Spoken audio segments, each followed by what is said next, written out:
Yo, when I spit bars in a rain, man, I go hard like Santan.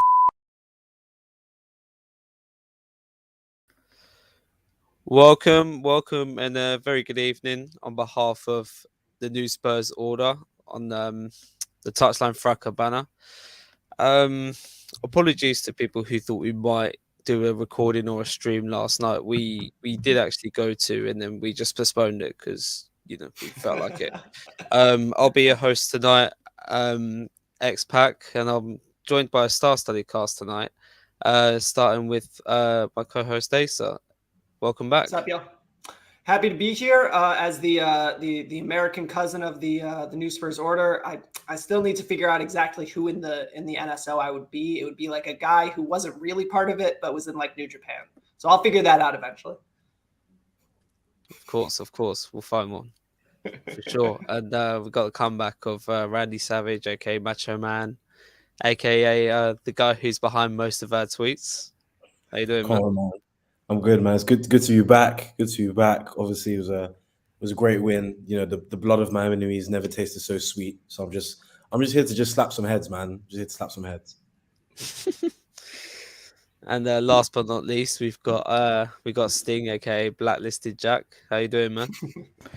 Listen, man, I've been a frequent visitor of the toilet today after drinking in all those Arsenal tears. That's all I'm saying. But I'm sitting down comfy now. All good. And for people who are watching, is that your latest Twitter in your handle there? That is my current one.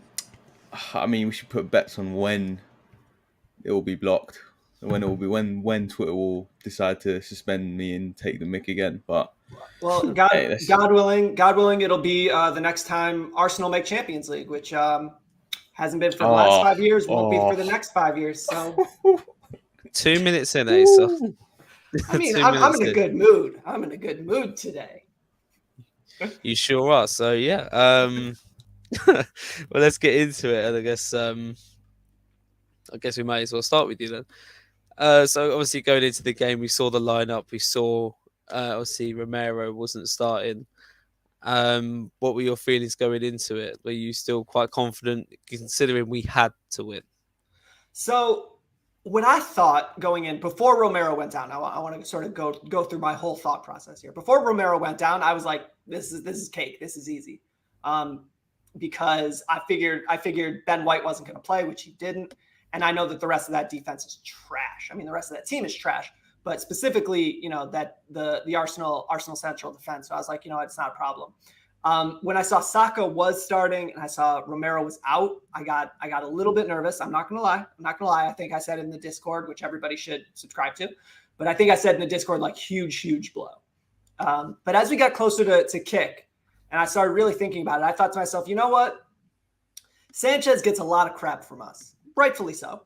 But I thought, you know what? This is it. This is going to make it all worth it. He's going to put in a game that we know he can. And, I sort of calmed down because I said to myself, there's no way we're not coming out here with 3. There's no way. Arsenal, they're not ready for this. They're young. They've got a manager who thinks that he's God's gift, and he's not. By kickoff, I wasn't worried.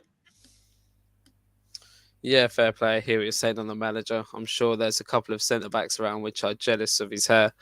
But yeah, we'll get into that as well. Ahaya, were you confident going into the game itself? I think generally speaking, yeah. One thing did concern me where I think I read somewhere that before yesterday, obviously if you're listening to this recorded on Friday, so as of before kickoff, I think Conte had only beaten Arsenal once in 8 attempts or something like that. And obviously the most iconic one being when Van Persie slapped it at Stamford Bridge and then he switched to 4-3-4-3 and it was a wrap. So that did concern me a little bit. Obviously went to Anfield and considering the energy that Conte was carrying from the sideline, I was like, we actually look a bit more competent when we're trying to be technical in certain areas at the back. I feel like the way we've been playing recently, trying to build from the back and catch them on the break, I feel like I was a lot more concerned about that before Christmas. Whereas even the likes of, I'm going to allow him for this hour and a bit only, even the likes of Emerson Royale rather than Chicken, he's even looked a little bit more competent, passing the ball in shorter triangles in and around his own first third. So I think up until Romero, like Asa alluded to, up until Romero was announced injured, I was like, okay, I think we'll do a job here. Thought we were going to get a young 2-1. When I heard Romero was out, when Sanchez was in, I'm not going to lie, I shat a brick metaphorically and probably physically. But again, have to give credit where it's due. He did his job. Nketiah really got a sniff, and we're just gonna have to trust Sanchez for the next 2 games. Do you know what I mean? Yeah, for sure. And obviously going into it, and we had the first half play out like it did. I could probably imagine how confident you were going into this, Jack. But how did you feel, I guess, how the first 10, 15 minutes went as well, considering I thought, without the benefit of hindsight for what happened for the rest of the game, I thought Arsenal set up and started really quite well. But yeah, how did you feel about that first kind of 15, 20 minutes or so? Yeah, it was obvious they wanted to target our right hand side. I think obviously with Chicken and Davinson Sanchez playing at right back a few seasons back as well, and him getting absolutely torn to shreds, that I thought they'll take advantage of that. They'll look at these two. They would be seen as our biggest weaknesses in the team by far, and that's where they'll take advantage of that. That in between space. But they did sort of have a few moments where they were getting almost in behind, but yeah. So that was nerve wracking in those I'd say first 8 to 10 minutes. But yeah, so definitely nervous. I thought if we took the game to them, if the onus on us was to win the game, and I thought if we actually set that precedent, I would have been very worried as well. I thought they would have been able to set traps and catch us. And the way I wanted to play, which is the way we did ultimately play, was to sit back, and because we're not as good higher up the pitch. So I was worried about what our approach would be, but thankfully Conte approached it the right way.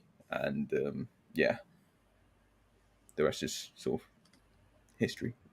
Yeah, I hear it. And it was like that first stage where I thought Arteta had initially set up well, again, without the benefit of hindsight, like off the ball, they kind of matched us up and obviously targeted our right hand side. Whenever Son came into deeper areas, they were looking to close him down with holding.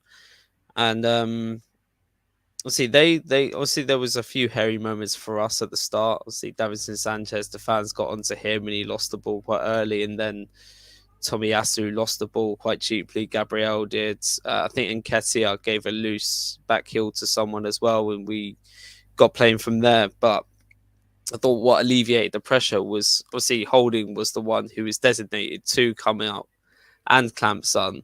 And it was that first exchange which kind of alleviated pressure, where he kind of just span out of trouble, ran into the middle with the ball. It didn't really come with anything, but I felt like that kind of bruised Holding's ego a bit. And then subsequently,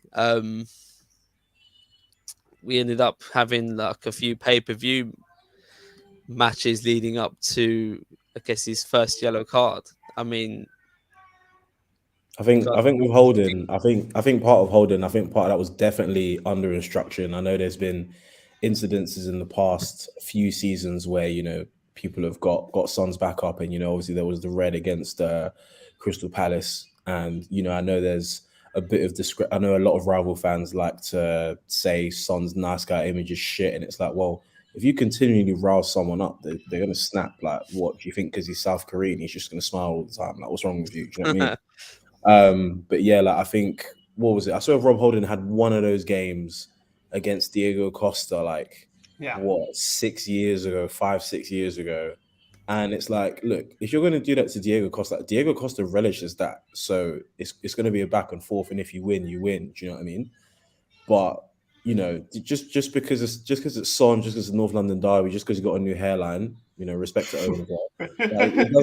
It doesn't suddenly mean that you can just start doing this WWE thing. Like, you are going to get caught. Like, this is our house. You know what I'm saying? Like, and there's been a lot of talk about the referee for some decisions that were very, very obviously correct. but you could feel the energy from the crowd through the TV. Like, the referee is potentially going to be slightly against you. He gave you a warning after the second one. Why are you still biting back? Do you know what I mean? And then I think, as much as I'd like to just keep hammering Arsenal and keep hammering Arteta, I think Holding had already lost his head. I think Arteta needs to turn around and just be like, okay, Ben White is basically not fit. Cool. Tavares, you need to get on, and I need to change something because I've already lost. He'd already lost Holding before he got sent off. Do you know what I mean? For sure. Just a slightly contentious issue before you go, Ray. So before Holding even got booked, obviously Arsenal fans have now obviously been putting across the whole VAR should have looked at Son forearming / elbowing Holding. Was there anything in that or just breeze? To me, it was just a young get off me, man. It was a little tricep to the jaw, like it was literally just a get off me. Everyone was like, oh, if Holding did that, then to Son would be flailing about. Yeah, he probably should, because it's called gamesmanship. Play the referee, like everyone. Like let's not pretend that we're all saints when we play sport. Do you know what I'm saying? Everybody likes to pretend that they're a saint when shit happens to them. Do you know what I mean? Like, if someone catches you with a straight arm, you are falling over like peak Sergio Busquets when he was 23. Let's not tell lies. You know what I'm saying? But like, in all honesty, they just like doing this thing where they show like they miss out the really important half a second before the clip, and then show the second half. And it's like, look, when you watched it in real time and slow down the whole thing, it was a get off me kind of thing. If you caught him with his actual elbow, I can't say anything. But it was a young tricep, man. Get your tricep dips up, man. Right. It was that second after the clip as well, where Holding literally picked Son up and then threw him off as well. So I feel like VR just looked at that. It's like they've both done a little thing there. They both probably could have got booked. So let's just leave it as it is, like it's early in the game. But yeah, selectively left those little bits of the clips out either side of that incident, which is cute. Sorry, I didn't mean to cut you off, so you were about to go. Yeah, no. I just think talking about Holding, I think that there's never been a point in recent like high level play that I've seen a man so clearly out of his depth and so aware that he was out of his depth. Rob Holding knew coming into that game that he couldn't stick with Son. Y'all ever see the movie Remember the Titans?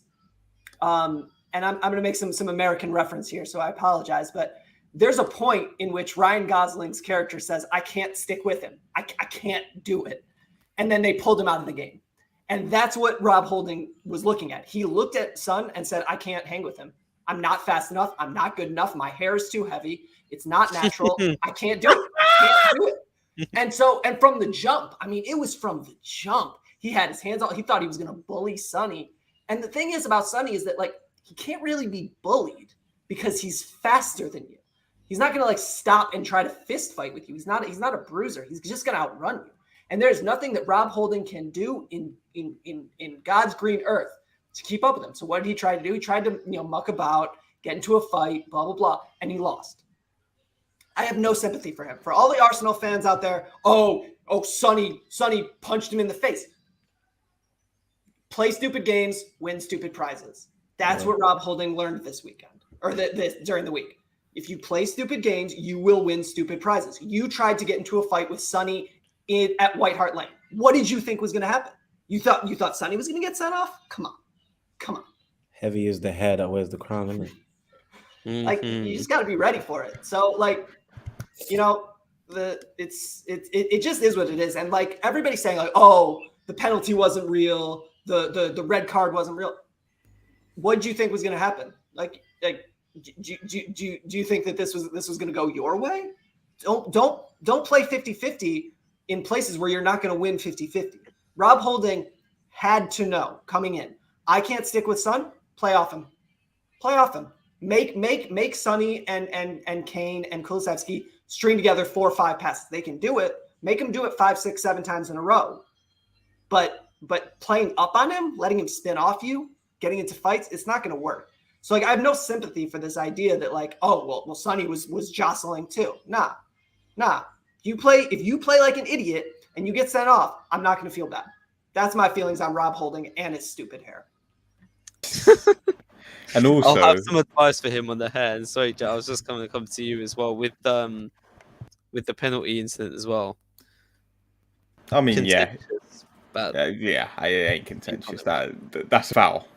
If it's a foul in the penalty box, it's a penalty. That's as simple as. And I don't believe in harsh penalties. I'm one of those people that's like, if you're shirt pulling before a corner's taken, that should be a pen because you're fouling.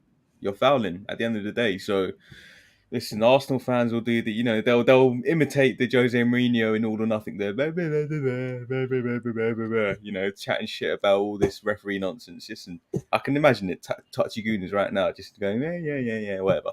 But yeah, either way, you know, listen, you know, Arteta's game management or man management rather, I think that's got to be looked into from their point of view. They've got what 13 red cards now this season, is it?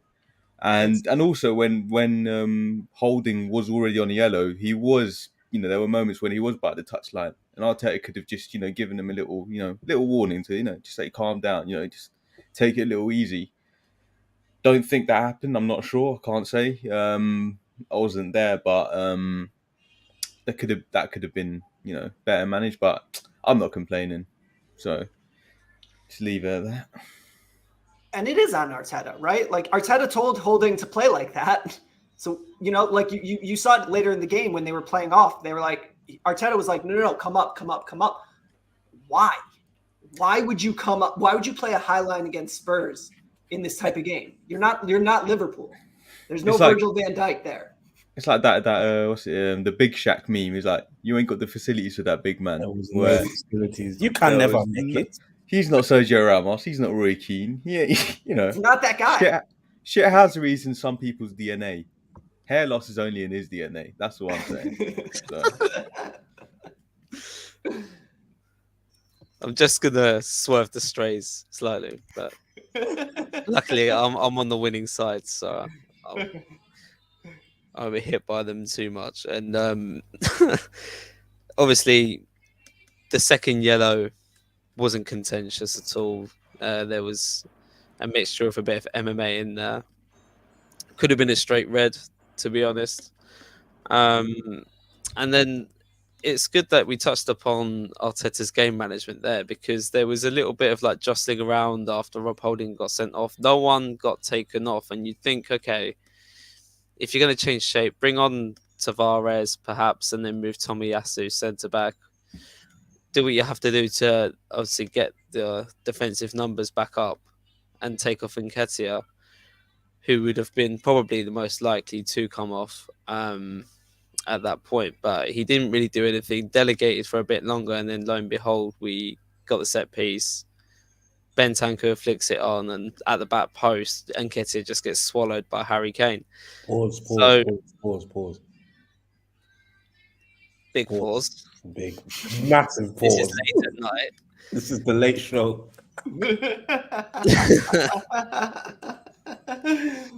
Oh God! I mean, like that. We should talk about that, right? Before we even get to the set piece, like you had your center back pulled off, and your response was to make what, Gabriel Martinelli a left wing back? Like that's how you thought you were going to get that goal back? That confused me a bit. Like what was the plan? Like I think he got scared. I think he got under the lights and something didn't go his way, and he didn't have a second option. You know, this man's a fraud. Arteta is a fraud. He has a big new contract. He is a fraud. He's not Pep. He wants to be Pep. He's not Pep. I hope Arteta stays there as long as possible with that in-game management.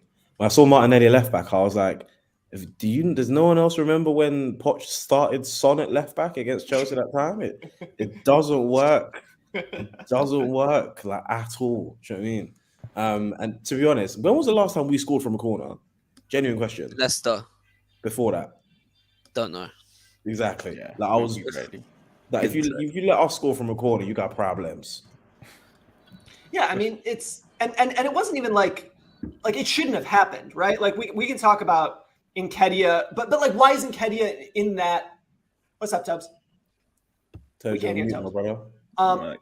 Why was he in that situation in the first place? Why was Nketiah tasked with following Kane, right? Like you're talking about one of the great poachers in the Premier League, and you have your striker on him. Come on, like that's just disorganization. And I don't know if that's on Ramsdale. I don't know if that's on Arteta. I don't know if that's on Gabriel to be like, no, I'm on Kane regardless of where he goes. Somebody needs to take that responsibility, and it's not a center forward.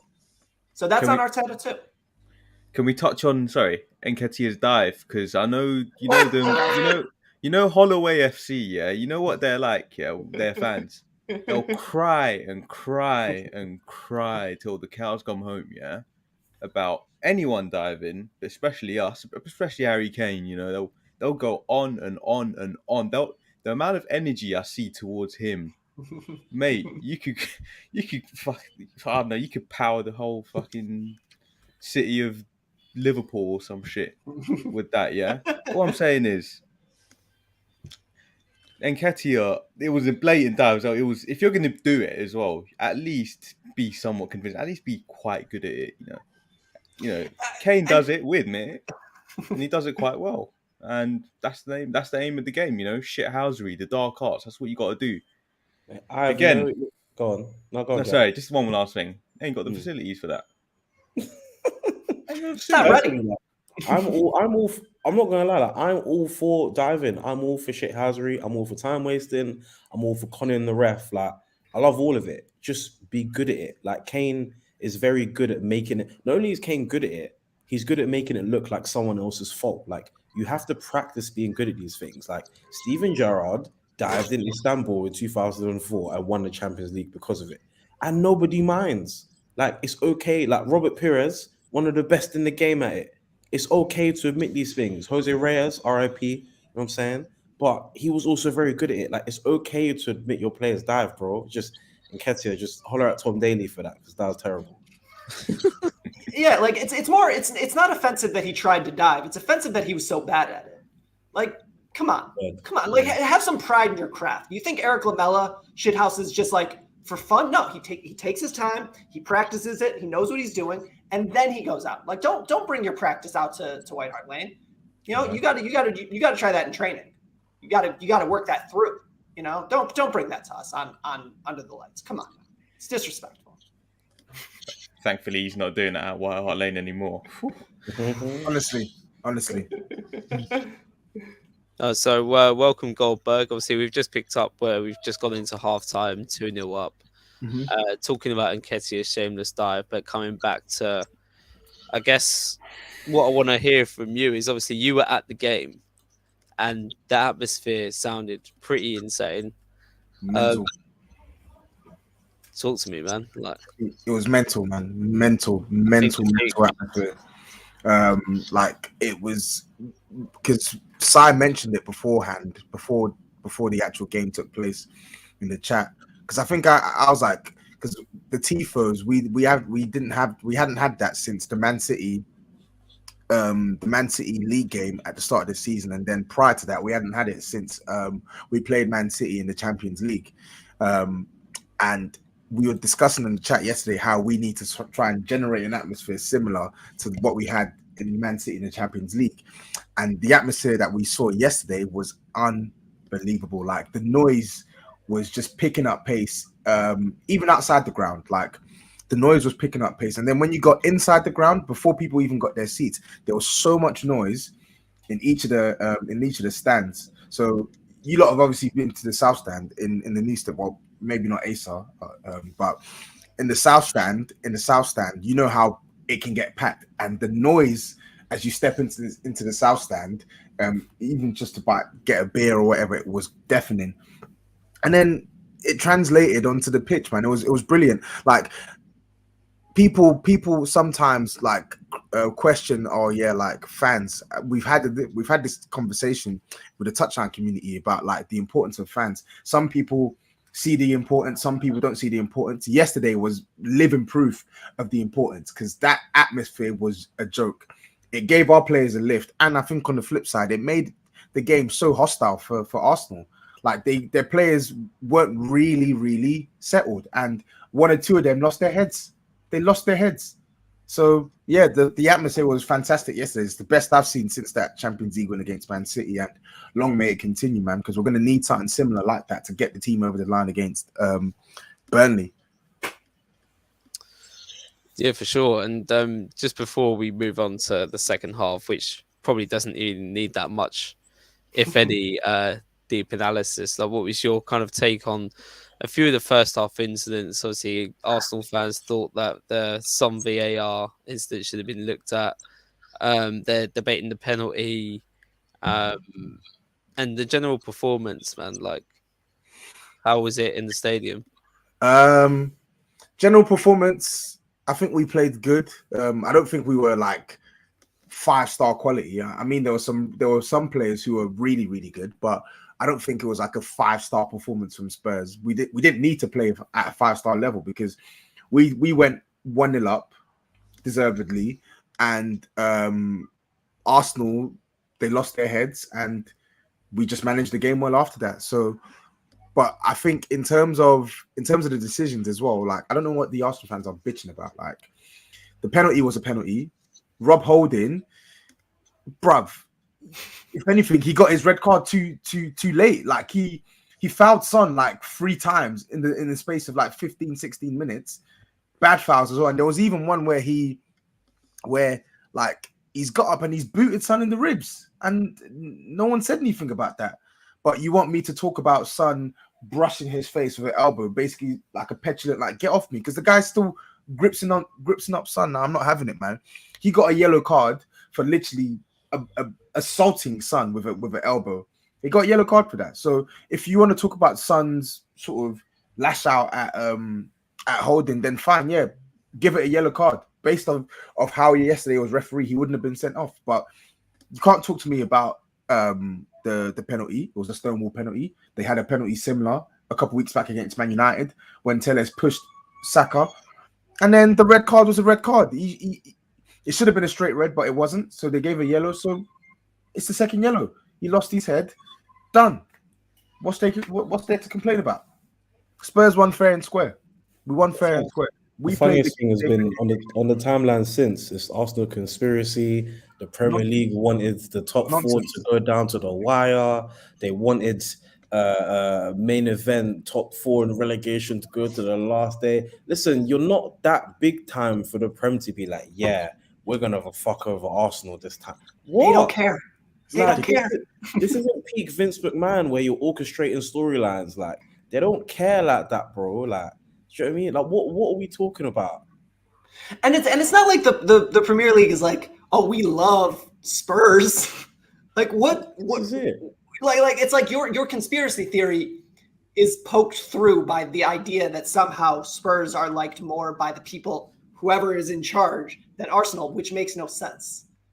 Every football fan thinks the world is against them. Liverpool fans will think the same, and then you have everyone else saying, you know, the media's all on their side because most of the pundits are ex-Liverpool players. So everyone just thinks there's a conspiracy against them. At the end of the day, listen, you got murked, innit? Rio Ferdinand would say. In public. We In all saw it. I was about to say in broad daylight, but yeah, either way. I do have to give some shout outs to the centre mids though. Højbjerg played a lot better than I thought he would. Much better than I thought he would. Probably one of his better games since he's joined the club.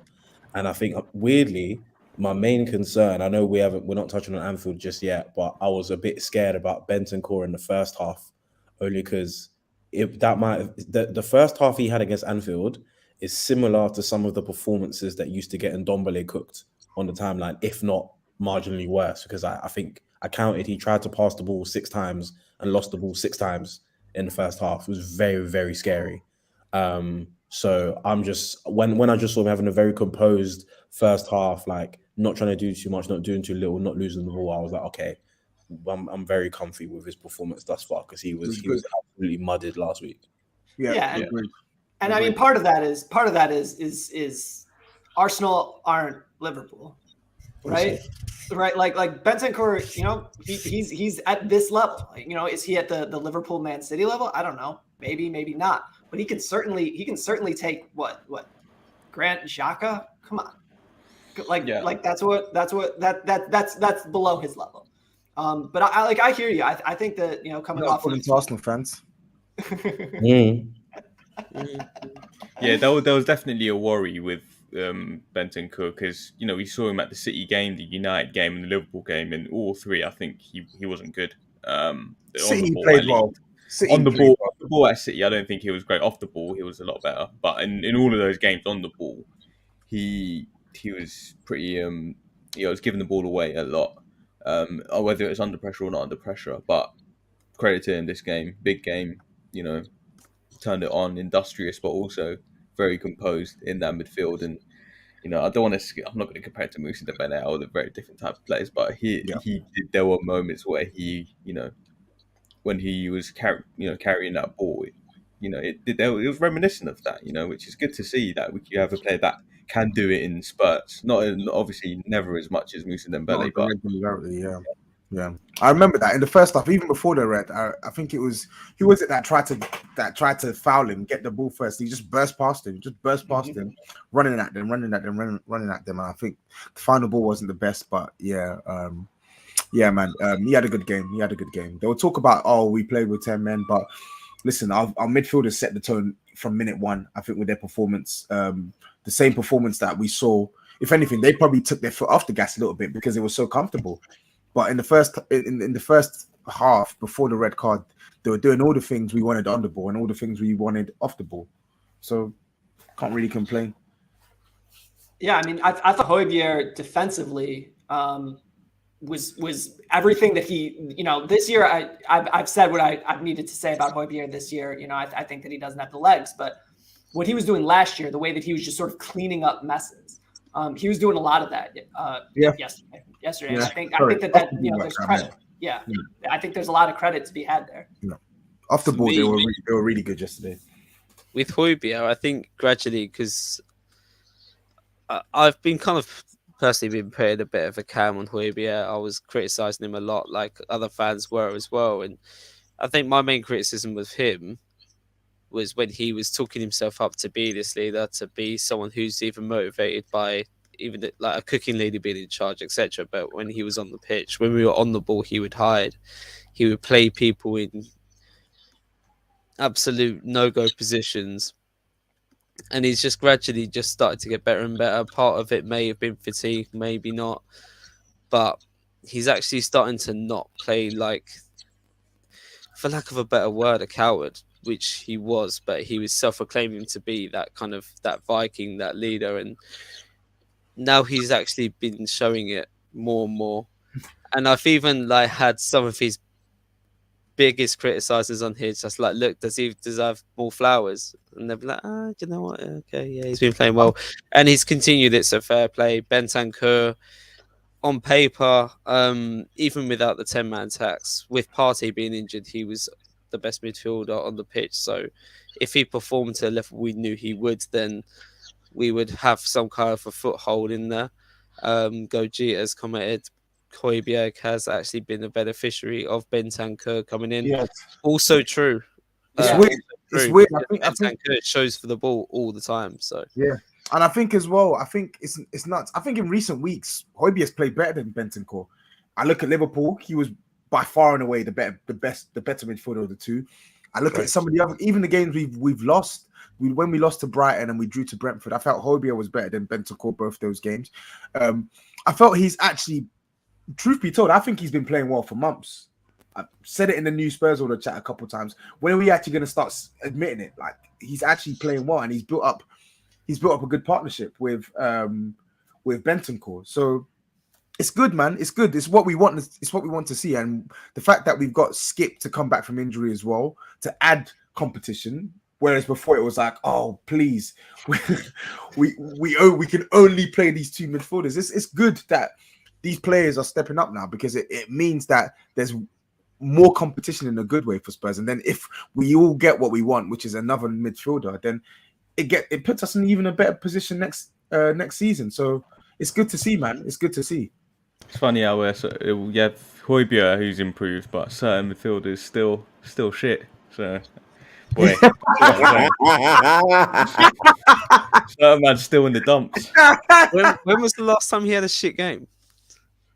Oh God, Owen. Oh, He's good coming When to was take the the last time he cameos. played? I didn't start it. I'm sure. I'm positive. Harry Winks has got nudes on Owen. I'm sure of it. You must I'm so do. sure of it. I'm really excited for Harry Winks. You know, he's going to have a great time Here we go.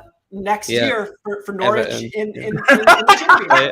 Like, I think he's going to have a great time playing that Ollie Skip role. You know, Yeah, he's gonna play that 'cause- Regista role for Norwich, man. yeah, he'll No, roast. Norwich, He'll Norwich be is a great. bit. Norwich is a bit optimistic. Hey, sorry. Oh, come on. A bit above his Get to level. Norwich's team. Stop it. Come on, stop it. Man. Didn't we have people in the chat that said Billy Gilmore was better than Skip? I rate Billy What Gilmore. happened to him? I like Billy Gilmore. I do think like he's a Billy good player. Gilmore. I think he's a good player. I can't lie. And this is me criticizing Ohio for his love of Chelsea players, but I can't lie. I think Billy Gilmore is he's a good little technician. I can't lie. Good player. Good player. Yeah, he's going to be great as a loanee for the rest of his career because he's not breaking into Chelsea. I mean, like he might be good, but he's not Chelsea. No. Sorry to go off tangent as well, Asa, but you know who else is going to be a loanee for Chelsea? The I don't wanna hear LeBron it. James. The LeBron James of soccer. That's who. my man is scoring goals. He's taking care of business. I don't want to hear it. When he plays, he plays well. His 6 goals a season, but okay, cool. Thank you. He's playing as a wing back, and you got Mason Mount up there. Fuck out of here. Can't believe my hairline's catching strays. I'm And just now saying. my boy catches strays. He's not even been getting minutes. Fucking hell.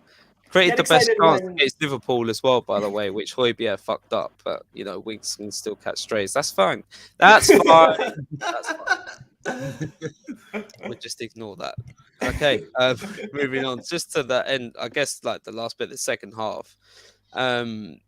To be honest, most of the time I was just in group chats and the timeline, just scrolling through and putting messages in and looking at all the clips that Tobes and Sai and Tots were sending in from the stadium, and it was magical. But obviously, with 10-man attacks aside, again, for whoever wants to take this, wing-back watch. Emerson and Sessegnon, obviously both heavily criticised. We touched on Emerson a little bit earlier, but generally, how have they been playing? I think.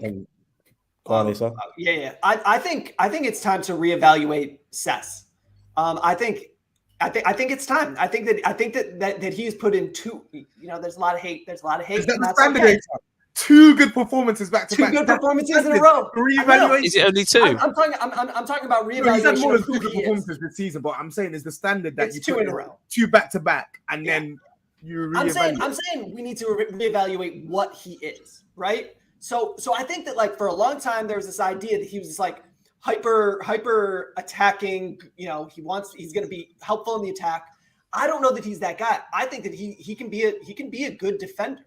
I mean, if you have him and Ben Davis, you know, going back to back and shutting people who are supposedly world class back to back, I think that Sess can do that job.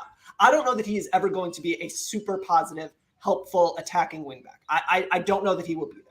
But if he's your backup left wingback for defensive purposes, I'm not mad. I mean, it's just you need to improve there. But I think that he's okay as a backup. I don't mind it as a rotational level left wingback. Emerson can really enjoy Ajax next year or wherever he's going to get sold to. But you know what though? I think Emerson, it's mad. It's weird. Martinelli was still jugging and had him in 1v1 situations yesterday. It was quite easy to get past Emerson. But credit to Emerson, I do think that he's actually stepped up from a defensive point of view in the last 2. I agree, Tobes. They really got him. Yeah, you won't be able to see what's going on in the comments. I don't want to give it too much airtime. Listeners, forgive the glitch. One of Toby's weird cuck anti-supporters has appeared in the comments, but I think Tobes will return. But just to carry on the point, I think with Emerson, Tobes, I was going to carry on for you, but I'll just say Emerson. It wasn't like he had Martinelli on complete lockdown, you know, and obviously Diaz got at him at Anfield, but it is Luis Diaz. I think Luis Diaz can get at any right back in the Prem. I'd love to see a proper Luis Diaz versus Kyle Walker situation. But he's definitely a lot more competent than he was at the beginning. I think this role of him coming inside, being a bit inverted, arriving into the box at certain angles, I think that kind of benefits us in different ways. I feel like technically I alluded at the beginning of the pod, I think technically he's improved, just in terms of, I've noticed that it seems Conte prefers to start the automations like across the box into the right-hand side and then drag the player across before potentially hitting a switch to the left. So I think, and then, talking about both the fullbacks, I think Sessegnon, like you said, Asa, when he was, I know it sounds peak talking about when he was at Fulham, but obviously he was this, goal scoring left. It wasn't left back, wasn't left wing, wasn't left wing back, anything. He was just goal scoring left. And I think maybe this is probably the most defensive responsibility he's had, and maybe he's just a bit burnt out by the time he gets up there. And I feel like, with more conditioning, getting more used to Conte's system, I think we will get more exploits from Sessegnon in the final third. He does have to improve, definitely. But obviously, made a good decision for the assist against, at Anfield. And yeah, I think he'll get better. I think left wing back isn't a priority in terms of replacements because he is still young. How old is Sess now? 22? 22, 23. So he has got a bit of time, I think. But yeah, like you said, he's had 2 pretty decent games, but we need him to have 2 massive games to close out the season. Do you know what I mean? Yeah. Sell them both. Sell them both. Sell our left back. Sell both of them. Facts. Honestly, Ryan Sessegnon, listen, Conte's squeezing every bit out of our players, all our players, right? And this is the best you're going to see of Ryan Sessegnon, I think, at Spurs. I think if he goes down a level or two, you'll get a better Ryan Sessegnon for sure. You'll get that goal-scoring Ryan Sessegnon. I don't think at this level he will be that player. And regular Don, he can go as well. I'm fed up with these two, honestly. And I think, the fullback revamp definitely needs to happen because the chances Royale had, imagine we had someone competent. Imagine how. I hear it, but you know it is though. Like, I almost sympathize with these wing backs when they're missing chances. I don't mind Royale missing chances. I don't even mind Reguilon missing chances. It's just the decisions that they take with these chances. Like with Reguilon, it's like the way he strikes the ball, the way he runs onto the ball. When he gets uncomfortable striking the ball. When he gets into the final third, makes brain farts and just does nothing with the ball. I don't mind them missing chances, but yes, it's weird in a system that Conte is playing where there's major emphasis on the fullbacks attacking the box. It would be nice if we had someone who could actually put the ball in the back of the net or put a decent ball into the box. That being said, though, props to them because they both played well defensively at Anfield, and I think against Arsenal yesterday they were I think Cess more than Emerson, to be fair, but I think Cess did well in isolated situations with Saka yesterday. So yeah, we'll give them their credit today, but for me it's a long road to redemption. It's a long road before I can start saying we need to revamp. But also I do actually hear where Ace is coming from as well in his analysis, because it's mad. We were promised this attacking force, but in the final third he's all but useless in my opinion. You even saw it yesterday. I think it was Dyer that clipped the ball in behind, and it's just a simple cutback to Son, and it's 3-0. And he's just fluffed the cutback. But at the same time, I looked at him defensively, and there was even one moment when Saka tried to go at him, and he just took the ball off Saka. He just sucked it and just said, "Yeah, safe. It's my ball." So I don't know. Conte seems to have a plan for him. Conte seems to rate him. I don't rate him. I think he's crap, but I don't think he's going anywhere this summer. The club are going to give him a new contract, so we just have to hope and pray that this isn't the best it can be. That there's more to come. Then you've got to sell Reguilon. Then sell him. I'll take it. Sell him. That's fine. Sell him. Madrid can have him back, but I think the thing with Cess, like if he turns into a lockdown left wing back defender. I'm not saying he's ever going to get to the point where he can attack with any sort of consistency or coherence. I think the Conte system, like you said, like it does seem to go from the right? Like it does seem to build up from the right. You know, if you have someone competent on the right who's not Emerson Royale, you know, you can think about, you know, if that's Kyle Walker or Kyle Walker Peters or whoever of the right backs that we've had, you know, over the last 5-6 years, it's fine. It's fine because the you know, that left-sided center back, whether it's Davis or whoever it ends up being, is happy to step up into the attack anyways. So you're going to get those numbers regardless. And I think the bigger issue is that there's no creativity getting the ball from Emerson to, you know, either, whether it's, you know, the midfield or Kulusevski. So once you figure that out, then Cess being a minus offensively is not as big of a deal. And if if we're going to go through another summer that we tend to go through as Spurs fans, there's only going to be a couple of additions. So you got to sort of just pick your spots. I'm cool with Cess being a defender if we have to prioritize a second striker and a right back or a right wing back and another midfielder. Like I'm fine with Cess as just being a negative offensively. If we can get it, great. If we can improve there, definitely. But I just don't see this club doing something that I've never seen them do. They have to. They have to now. They've got Conte. They've never got a manager at the top of his game before. So that's something new, and they're gonna have to build on that this summer. So, and that means getting rid of certain bums, which may include Sessegnon, definitely includes Reguilon, includes Doherty, Chicken Royale. You know, I'm not even going to say anymore in case Owen like shuts my camera off or something. But Lucas Moura, Bergwijn, you know the usual suspects. So none that even. I think Gogeta listed quite a lot in there. Obviously Davis, Cess, Doherty. There's Bergwijn, and Ndombele, Lascelles, Slow, Golly, Lucas Moura. Fuck me, man. Yeah, he can go ASAP. Don't really want to say the other midfielder just because I'm so objective. But Gogeta was also saying about Joe Rodon's performance, who was another name he listed in there. know him, do you? Say that he made that slightly unexpected appearance, but is that a precursor for him potentially getting minutes against Burnley, who are obviously a big side, probably not as suited to playing Davinson Sanchez? We know Romero's out for the season. Could we see Joe Rodon end up going up with these duels against Weghorst? God forbid. I think he gave him minutes just so Joe Rodon's brother stops tweeting so much. To be honest, that was probably the only reason. In my opinion, Joe Rodon robbed minutes off Alfie Devine. I was really, really pissed off. Really pissed off. Alfie Devine didn't even get 10 minutes at the end.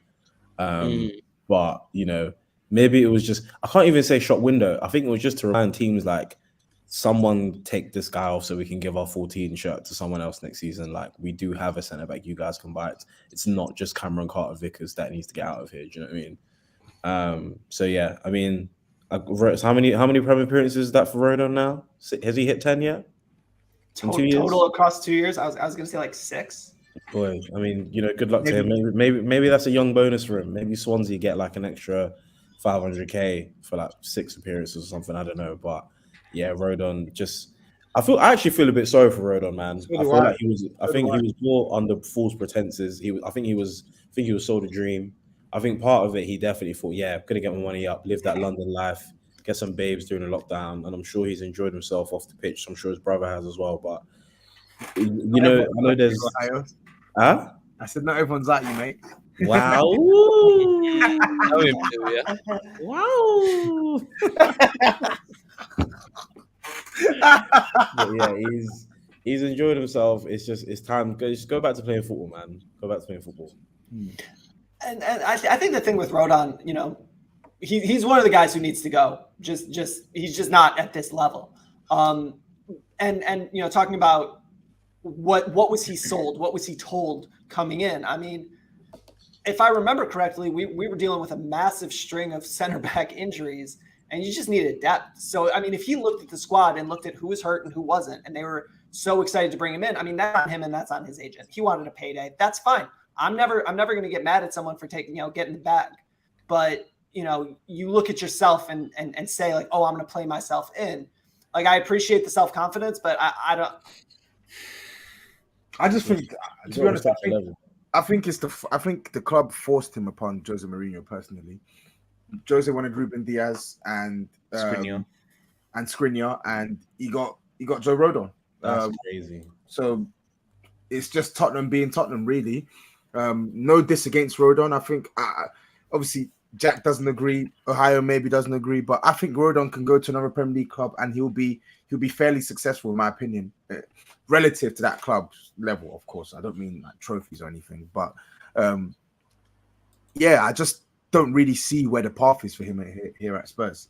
I've never seen it, to be honest. I've never seen it. Damn. But yeah, that sums it up. And I guess there's only really one place to go. Is obviously we did coast out the rest of that game. Luckily, or for Conte actually making earlier subs for once, giving Kulusevski and Son a rest on the 70th minute, bringing on Lucas and Bergwijn just for again those kind of minutes. And then it came to those post-match comments, and Arteta decided to drop the "if I speak." You ain't Jose. What is he on about? You're not that guy. Lego head. You ain't got the juice like that. The cheek of him. The cheek of him. Action man, bro. Fucking hell. These lot again. I've said this is the third time I'm going to say it now. You ain't got the facilities. These Arsenal lot think they're something they're not. Honestly, you got Holding trying to do Sergio Ramos. You got Arteta trying to do Jose, and then who was the other one? I can't even remember now. You got Martinelli trying to do Ramsdale win these these mixed 11 lineups over Lloris. Honestly, Ramsdale. Yeah. And you got Martinelli, who's impersonating a top tier football player. Like, because Arsenal fans Arsenal fans that are bragging about getting him they're like bragging about getting him from a third division side. It's like, well, yeah, it's just clear to see. Honestly, obviously the post-match stuff was nonsense. But listen, I need somebody to find Martin Keown and play this to him. Hold that pussy. Honestly, I was trying to hold that pussy, little bitch. Man was trying to listen, yeah. And listen, for Simon Jordan to cook you so casually, because normally Simon Jordan's like, yeah, like I'm slightly Brexit, slightly racist, but I'm gonna say it in a coded way, so it's not really racist. Like the way Simon Jordan cooked him so calm and casually, he was just like, so you're being delusional, so you're being biased. So and Martin Keown was like, no, like I've got to be a support, I've got to back the Arsenal. And Simon Jordan looked at him like, why are you here? Why are you being paid? What's wrong with you, dickhead? We all know that the IQ level isn't there with Martin Keown. I mean, he could have been dropped as a baby when, I don't know. Could it be all the drinking with Paul Merson and Tony Adams? I don't know. I don't know what it is. There's something about him, but there's nothing up there. It's hollow brain. He's got a hollow head. Listen, I love it. I love the. There's nothing I love more than watching Arsenal fans after this game, during this game, but definitely after this game. It's just it gives me life, gives me joy. Crying for so much. Oh, give me that more than my own happiness. Like my happiness over this win is nothing compared to their sadness, and that is all I need. I need that. I live off of that because happiness can only take you so far, but hate is good for the soul. Listen, the way certain man were tweeting, yeah, I was loving it, man. Hey, shout out SV Carbaholic, bro. Shout out Dan Coogs, German. Shout out German guys. Yo, shout out Luke Bob. Shout out Shabs. You know what I'm saying? Shout out all the man, man. Honestly, you know what I do, yeah?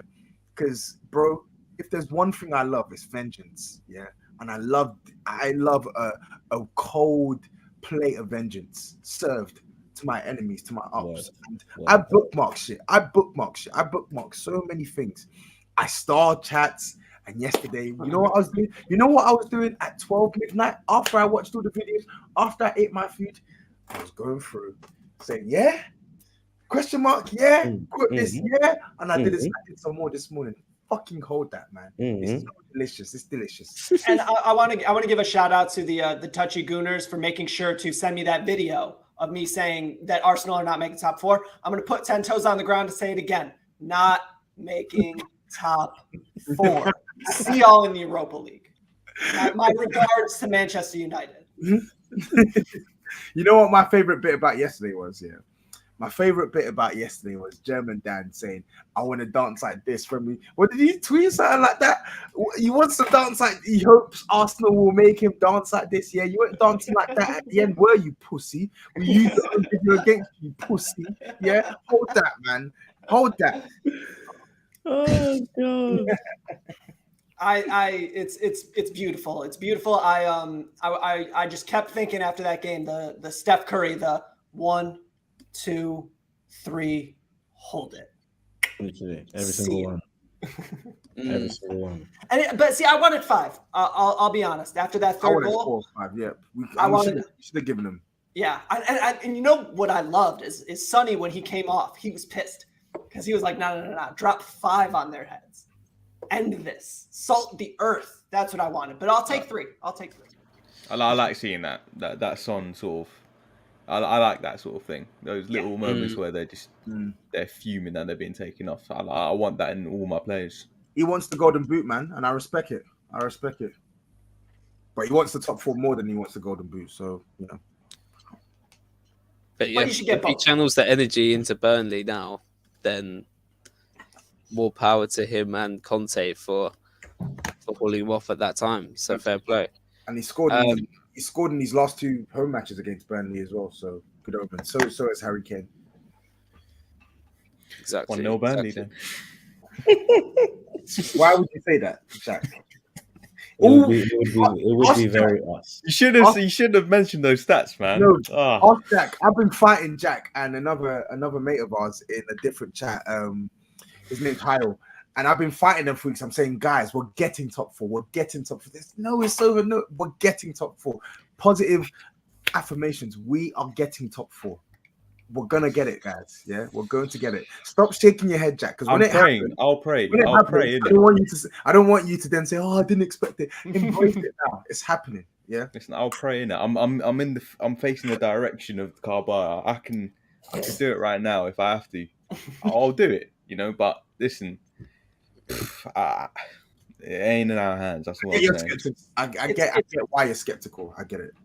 It's in the hands of a former Spur who told us that he was going to take care of business up there in Newcastle. Word. I love that. I don't know if you guys saw that comment. I did see that.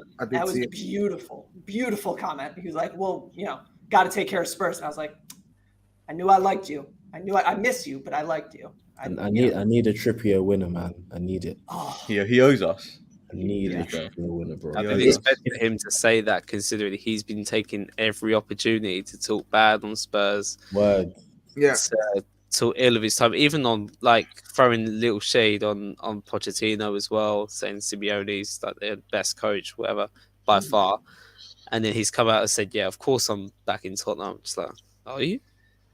If you say you are, then yeah, actions speak louder than words. On Newcastle having like a tifo on theirs as well against Arsenal.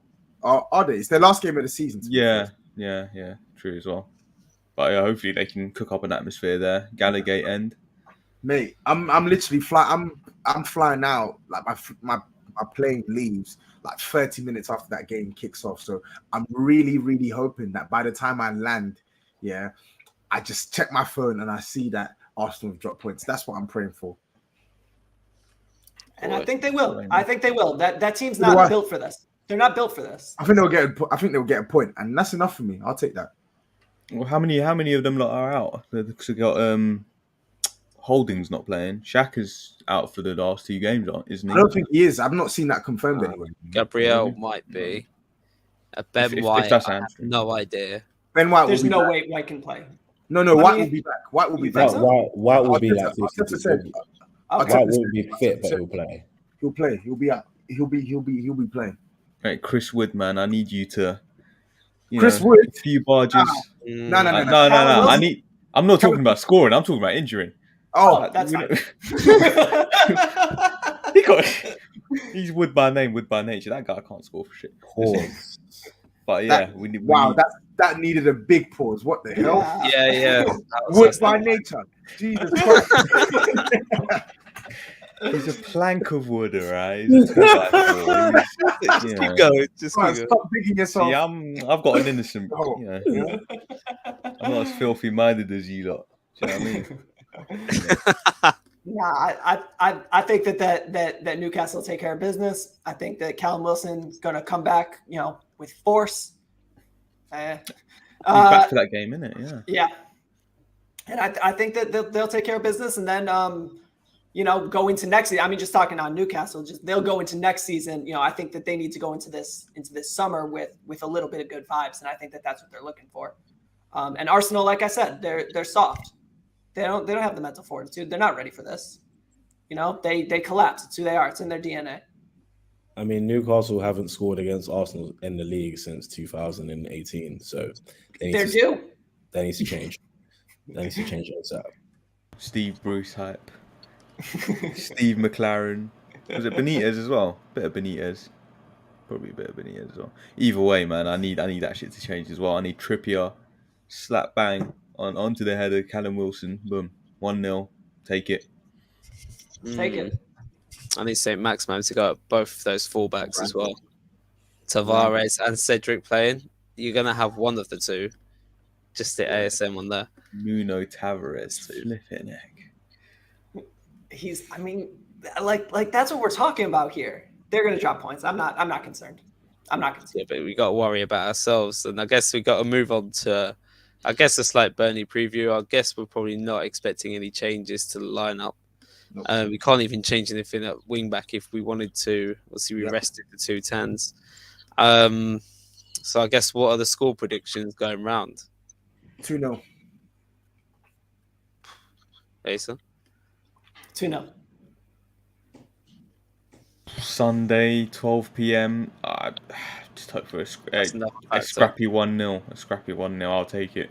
Why? Why do we have to settle for a scrappy 1-0 against? Listen, man, 12 o'clock Sunday. I don't know, man. I hate them games. Have to settle against a scrappy 1-0 for a team we've put 9 goals past? I know. Just listen. Why? Listen. Why do we? I need some pressure on. That's why. I need some confidence in your voice that we're going to beat Burnley. We don't have to humiliate them, but I need some confidence. Don't say scrappy. We're going to beat them because we deserve to beat them. I can never be confident about us ever. It's time. It's time. We're there. It 2 is games time. left. There's literally nowhere else to be. You gotta get in the mud now. Say it with us. We're there. 2-0. No scrap team. And Sonny's gonna go take the lead in the Golden Boot after the weekend. That's my other prediction. I think he's gonna go level at the weekend. I think, considering our last 2 games at home, we've beaten them 4-0 and 5-0, or 5-0 and 4-0. They did beat us this year. We have struggled against teams that tend to sit back. We also beat them this year as well, away. In the league, yeah, we did beat them in the League Cup, to be fair. At their ground. I think, Kane did make a point. Kane said a lot without saying much, but he did make a point. He was like, look, we need to win the ball off them a lot higher up. We need to be a lot quicker when we're in the final third, because Burnley, on one hand, they are going to come and sit tax. They're just not going to want to lose because they're still fighting. Pardon me, for against Leeds. I know they've got a game in hand on Leeds, but Burnley are going to try and leave us something. So I think ideally, I'd love to just slap it 4-0 on them, but I think it will be a 1-0. Maybe not scrappy. I think it will be a bit of a tedious game. I do feel like we're probably not going to move the ball as fast as we want to from time to time, but I think Son 1-0. Yeah, for sure. And it's just a case of, I'm just looking at the table now. Yeah, they're still fighting for their lives. They're relatively safe because Leeds just keep on shooting themselves in the foot. So it's just the fact that they're fighting for their lives. We've got much less rest. I'm thinking tedious-ish 2-1 win. Yeah. Because take it. It'll be Davinson Sanchez as well on that right side with Emerson, and we're gonna have to be forced to probably be the progressive side. We're not going to invite Burnley onto us, and they got McNeil who can cause us trouble down the side. Cornet, who I think's kind of hit a little bit more form since returning back to Burnley.